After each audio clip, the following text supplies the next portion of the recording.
에베소서 4장 17절에서 23절 말씀입니다. 오늘 제목이 뭔지 한번 같이 읽어볼까요?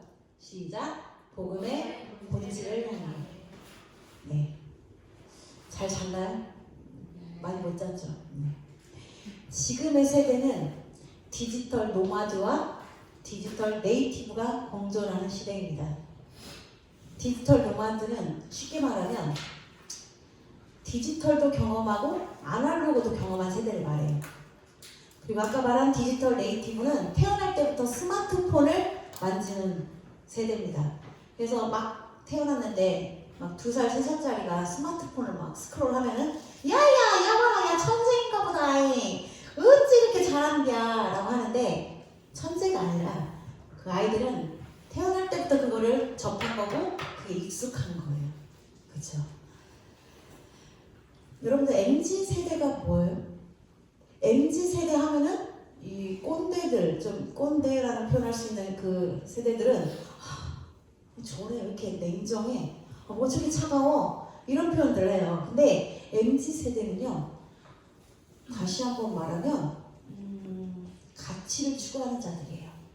그래서 어떤 거를 보고 접했을 때 이게 가치가 있다 싶으면 인스타, 유튜브 또는 페이스북 이런 데 다 올리는 가치를 중시하는 자들이에요. 그렇기 때문에 이 시간에서 이 시간까지 나는 허용이 되지만 이 시간은 안 돼라고 주장할 수 있는 게 MZ세대죠. 지금의 교회들은 블렌디드 워십 여러 형식을 접목한 예배를 드려요. 정통 예배는 중시하되 여러 가지 형식들을 막 가지고 와요. 그래서 지금 이렇게 말씀을 선포하고 있을 때 실시간 방송이 된다던가 아니면 유튜브로 올린다던가 또는 예배를 드릴 때에 그냥 정통적인 예배뿐만 아니라 그거는 갖추고 있대 찬양이 더 주를 이루거나 또는 스토리가 있는 간증이 있는 이런 예배들도 흔히 하죠. 그래서 앞으로의 예배는 오프라인과 온라인이 공존하는 시대 그런 예배가 대세를 이룰 겁니다. 물론 그 대세를 따라간다는 것이 중요한 건 아니고요. 자, 오늘 제가 말씀드리고 싶은 거는 예배에 대해서 한번 준비를 해봤습니다. 며칠 동안 설교를 준비하면서 패스하고 결국에 오늘 새벽까지 정리한 내용이 예배였어요. 다 갈아버렸어요. 흔히 표현을 하죠. 사역자들이 말씀 선포할 때 제가 준비한 게 아니고 싹 다 갈았어요. 이런 말들을 표현하는데 새벽까지 새로 갈았습니다. 이런 말씀 전하시더라고요. 그래서 한번 나눠보려고 하는데요. 우리에게 예배가 어떤 것이 되어야 되는지에 대해서 여러분과 함께 나누고 싶습니다. 우리는 지금까지 살아오면서 수많은 예배를 드렸어요. 그렇죠? 그 예배가 우리에게 얼마나 많은 영향력을 미치는지 대해서도 그리고 늘 드리는 그 예배를 우리는 어떻게 정의해야 되는지 한 번쯤 생각해 봤으면 좋겠습니다. 먼저 우리에게 예배는 무엇인가요? 몇 가지로 정의해 볼 건데 그냥 마음속으로만 생각하세요. 내가 생각한 예배는 저거야. 예배를 드리는데 사역자들 또는 교회마다 어제와 같이 선생님으로 해서 교사로 해서 또 사역자들로 해서 막 그들에게 막 뭔가를 부어주기 위해서 막 이런저런 프로그램도 짜고 야 어떻게 하면 될 것 같아? 막 서로 막 의견을 나누고 한 몸이 막 10몸이 돼서 막 멀티가 돼가지고 막 그동안 없던 멀티가 막 생기고 그래서 많은 걸 준비합니다. 그리고 많은 행사 프로그램을 하죠. 근데 그게 정말 주님이 원하시는 예배? 주님이 원하시는 방향이었을까? 물론 어제 드렸던 게 잘못됐다는 건 전혀 아니에요. 근데 우리 한 번쯤은 우리가 지금까지 드렸던 예배를 한 번쯤 생각해보자는 거죠. 하나님이 정말 원하시는 예배를 드렸었나? 그러면 앞으로의 시간들은 하나님이 정말 원하시는 예배를 드려야 되지 않을까? 그렇다면 그 하나님이 중요하게 여기시는 게 무엇일까? 하나님이 기뻐하시는 거. 예배 때마다 말씀하시죠. 신령과 진정으로 예배할지니라. 성령이 임재하시는 예배를 만들어가는 것입니다. 결론부터 나왔는데요. 성령이 임재하시는 예배를 만들어가는 겁니다. 예배는 생각해봤는데요. 예배는 밥이다. 먹는 밥. 지난 목요일날 뭐 드셨어요? 지난 목요일날 저녁에 기억나세요? 그러면 지지난 목요일날 저녁에 뭐 드셨어요? 혹시 기억하세요? 솔직히 기억 잘 못하죠. 근데 지난주 목요일날 먹었던 피자가 내 지방을 채우고 있는 거지. 그래서 난 그 지방의 채움으로 지금까지 살아가고 있는 거지. 내가 존재하는 것이고. 우리가 차를 타고 가는데 기름을 언제 넣어요? 기름이 팍 떨어졌을 때 넣어요? No. 떨어지기 직전에 넣거나 미리 넣긴 하죠. 팍 떨어져서 넣지는 않죠. 그렇죠. 우리가 10년 전에 먹었던 밥이 오늘 우리를 살아가게 만들어주는 거예요. 10년 전? 그렇지. 그때 못 먹었으면 이렇게 키 컸겠어? 예배도 마찬가지잖아요. 우리가 늘 드리고 계속적으로 드리는 그 예배를 통해 주님을 만나고 주님을 느끼고 주님에 대해서 배워가고 우리의 삶을 교정할 수 있는 게 예배예요. 우리의 삶을 바른 길로 말씀으로 인도받을 수 있게 하는 것이 예배인 거예요. 그래서 예배는 밥과 같다는 표현을 하는 거예요. 왜? 오늘 먹은 밥은 다음 주를 나의 살아가는 힘이 되는 거죠. 그렇듯 오늘 드린 이 예배가 또는 어제 드렸던 그 예배가 내일 드릴 그 예배가 이제 시작된 한 주를 살아갈 내 밥과 같이 힘이 되는 것이라는 거죠. 그게 예배라는 거죠. 앞으로 우리의 삶 속에 앞으로의 시간들은 하나님의 힘과 능력이 나의 삶의 힘과 능력으로 작용할 줄 믿습니다. 아멘. 또 예배는 회복입니다. 예배는 소망입니다. 예배는 새 힘입니다. 예배는 비전이고 꿈입니다. 예배는 능력이에요. 예배의 어원을 보면 프로스케너 누군가에게 절하다. 워십은 무슨 단어인지 무슨 단어가 합쳐진 건지 아세요? 말하지 마요. 그냥 속으로 말고 계시면 돼요. 여러분들이 생각하고 있는 그거예요. 워십이라는 거는 월스 플러스 십 그 둘이 합쳐진 글자인데 다시 말해 최상의 가치를 존경받을 만한 분께 드려지는 행위. 다시 한번 읽어드릴까요? 워십이라는 거는 최상의 가치를 존경받을 만한 분께 드려지는 행위.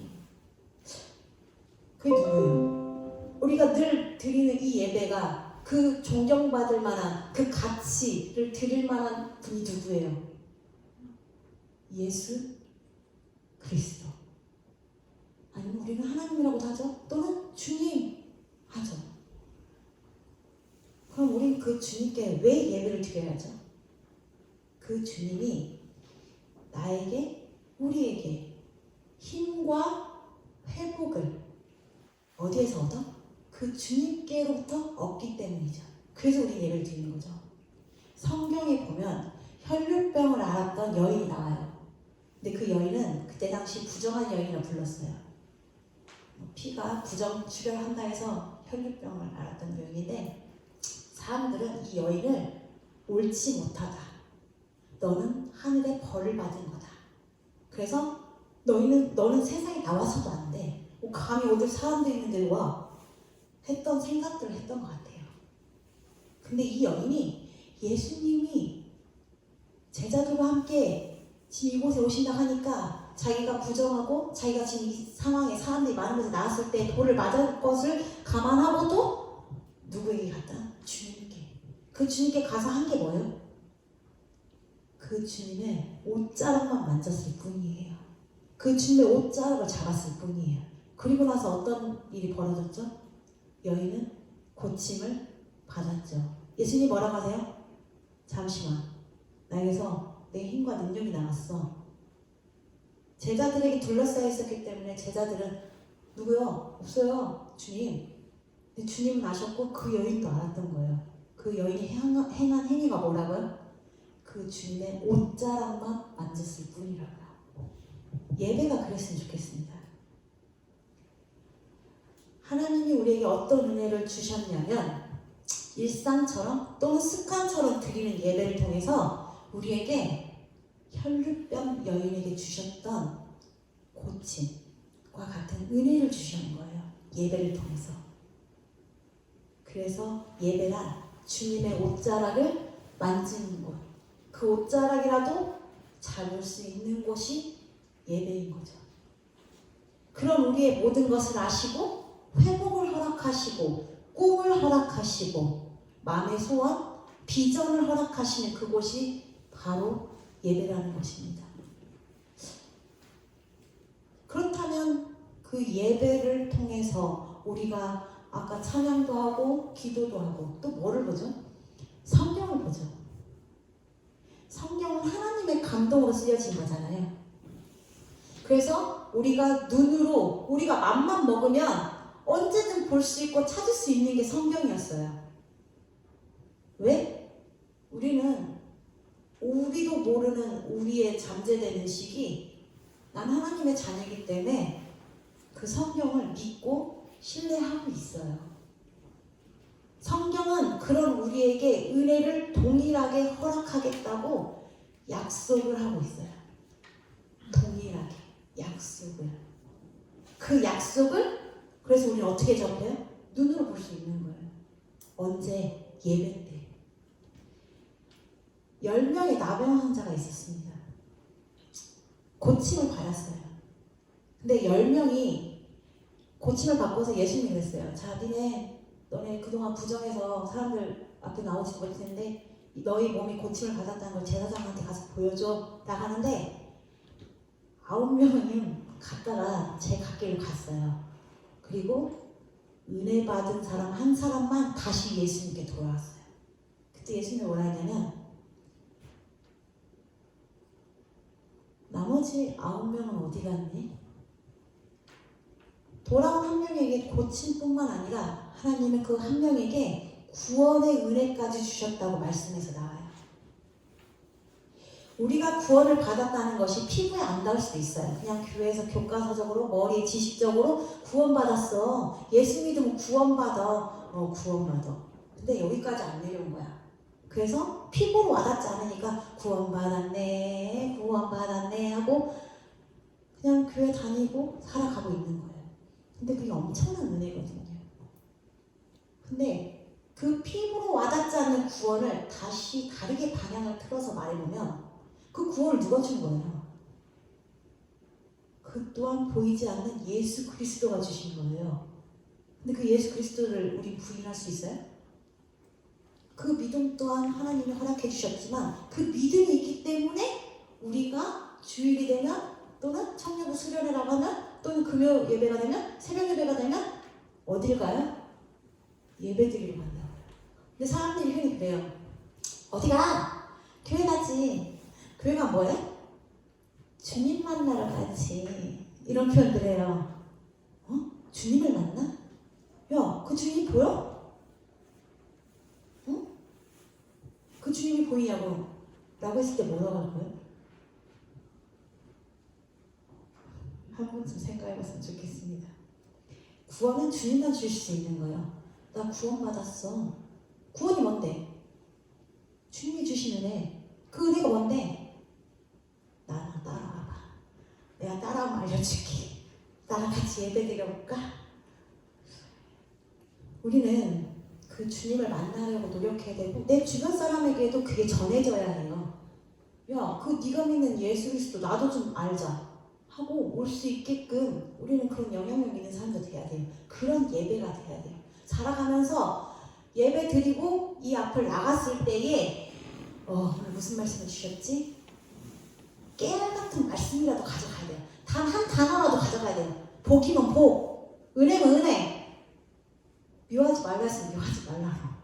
뭔가 하나를 가지고 가려는 간절한 마음으로 예배에 오고 예배를 드렸을 때 비록 보이진 않지만 제일 어린 아이를 사역할 때 제일 힘든 게 그거예요. 근데 그 애들은 오히려 스펀지같이 잘 알아들어.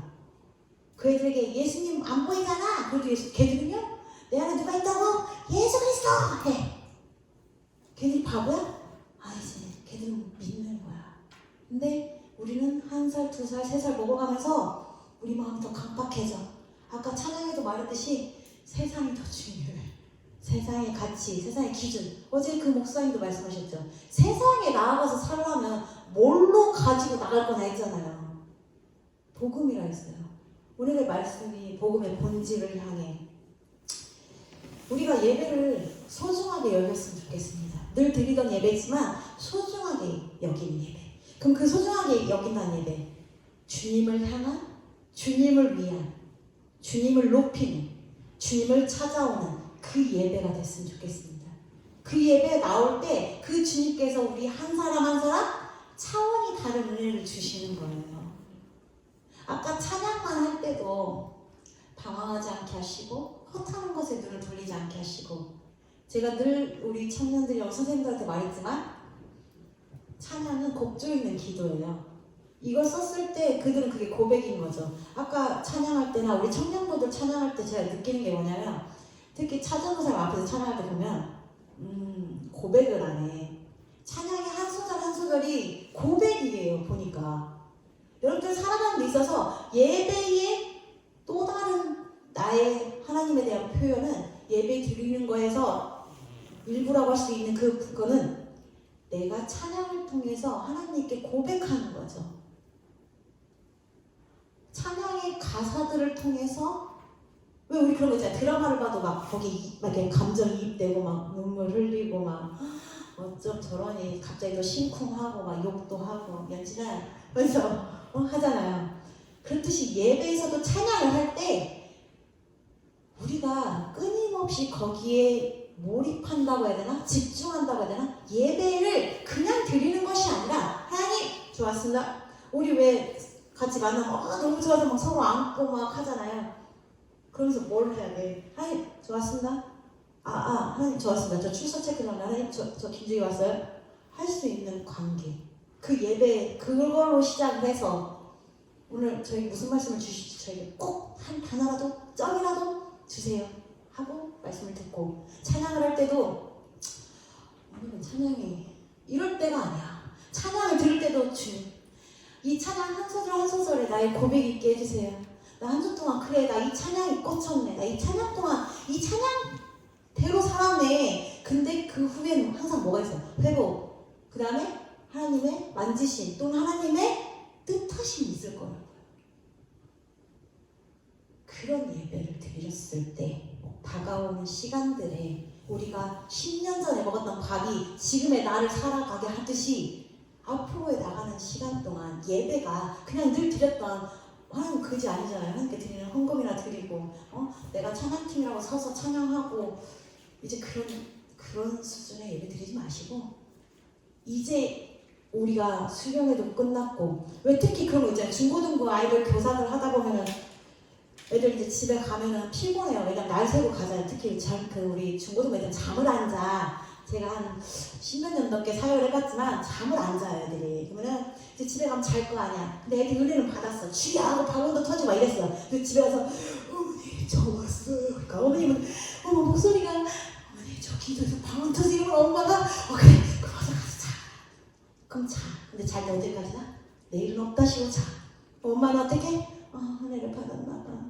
1시간 후 저게 안 일어나네. 3시간 후 저게 야! 땡땡아 일어나! 왜 그래? 그동안 받은 은혜 어디 갔어? 침대에 다 받아버렸어.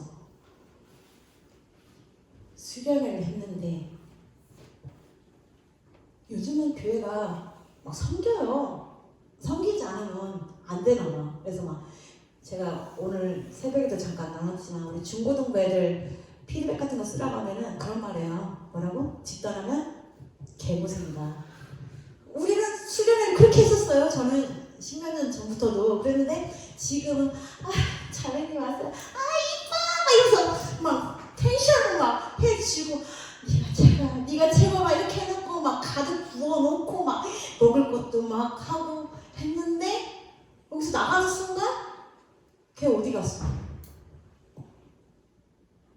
걔 어디 갔어? 그러면 우린 뭐야? 우리 뭔가 한 것 같은데 우리 받은 사랑 그거에 보답하듯이 이제 이제는 내일부터 또 드려질 그 예배를 이제는 좀 차원이 다른 예배를 드리게요. 나에게 소원이 있다면 그 예배를 통해서 하나님께 소원을 말을 하고, 나에게 두려움이나 어려움이나 걱정이 있다면 그것도 하나님께 그 시간에 털어놓으라고. 누구 붙잡고 얘기하러 가지 말고 그 시간에 그 예수 그리스도 함께 하시는, 아까 결론을 먼저 말했는데 성령님이 임재하시는 예배, 그 성령님께 말씀하시라고요. 찬양을 드릴 때도 전에는 나의 안에 거하라 이 말을 했는데 그랬는데 이제는 나의 안에 거하라고. 사도신경을 해도 제가 제일 좋아하는 구절인데, 이건 이제 저는 본교회가 통합치이다 보니까 나는 전능하신 하나님 천지의 창조주를 믿습니다 이렇게 개정이 됐어요. 근데 전 그 구절이 엄청 좋아요. 내가 너무 힘들 때 우리 말씀 한번 보여주실래요? 말씀이 어디냐면요, 19절이에요. 좀 부탁드릴게요. 말씀 19절. 네, 한번 같이 읽어볼까요? 그들이 강간 없는 자가 되어 자신을 방탕에 방임하여 모든 더러운 것을 욕심으로 행하네. 여기 계세요? 오직 너희는 그리스도를 그같이 배우지 아니하느라. 제가 제일 좋아하는 그 성경 구절이에요. 우리 살아가면서 힘들 수 있어요. 예배를 그래요, 선생님 말대로 한번 내일부터 제대로 드려볼 거야, 아니 앞으로도 한번 드려볼 거야 하는 마음이 생길 수도 있어요. 그래서 예배를 드렸어요. 근데 예배를 드린과 동시에 여기서 나갔는데 사단이는 기다리고 있어. 나연이를 무너뜨리려고, 세연이를 무너뜨리려고 기다리고 있다고요. 근데 그때마다 이 말을 외치세요. 내가 힘들 때, 또 누군가 나를 힘들게 하거나, 아니면 내가 분명히 하나님께 정말 이 은혜, 이 감격스러운 은혜를 받은 이 은혜를 그대로 가지고 가고 싶은데 누군가 나를 또 건드려. 그럴 때 얘기하시라고요. 오직 나는 그리스도를 그같이 배우지 않았어요. 네가 믿는 예수는 나와 다르니? 내가 아는 예수 그리스도는 너와 다르니? 또는 누군가 나 힘들 때 그냥 나는 묵묵히 뭐라고 속으로 외치라고요? 나는 전능하신 하나님 천재 창조주 믿습니다. 나는 그리스도를 그같이 배우지 않았습니다. 힘들 수 있습니다, 여러분. 오늘 말씀은요, 에베소 교회, 그때 당시는 에베소 교회 성도들이 처음부터 믿음이 있었던 게 아니에요. 근데 사도들이 회심을 얻고서 이렇게 살면 안 되겠구나. 근데 그때 당시 에베소 교회는 엄청 대단한 우상들, 아데미시 여신이라는 우상을 섬겼던 도시예요. 그래서 그 파와 이제 막 회심을 해서 예수 그리스도 하는 성도들이 조금씩 생기고 있는 상황이었어요. 하지만 그들은 소수에 불과했어. 근데 그들이 살아가는 데 있어서 고개만 돌려도 아데미 여신을 섬기고 있고, 고개만 돌려도 누가 감히 누굴 믿는다고, 이런 상황이었던 거예요. 그랬을 때 그들이 오늘 말씀처럼 외치는 거예요. 제가 마지막으로 본문을 다르게 쓴 표현을 한번 제가 읽어볼게요. 그러므로 나는 주 안에서 이것을 엄숙히 선언합니다. 여러분은 이방인들이 그 생각에 무익한 가운데 사는 것처럼 더는 그렇게 살지 마십시오. 그들은 지각이 어두워져 있으며 그들 속에 있는 무지 때문에, 마음의 완고함 때문에 하나님의 생명에서 분리되어 있습니다.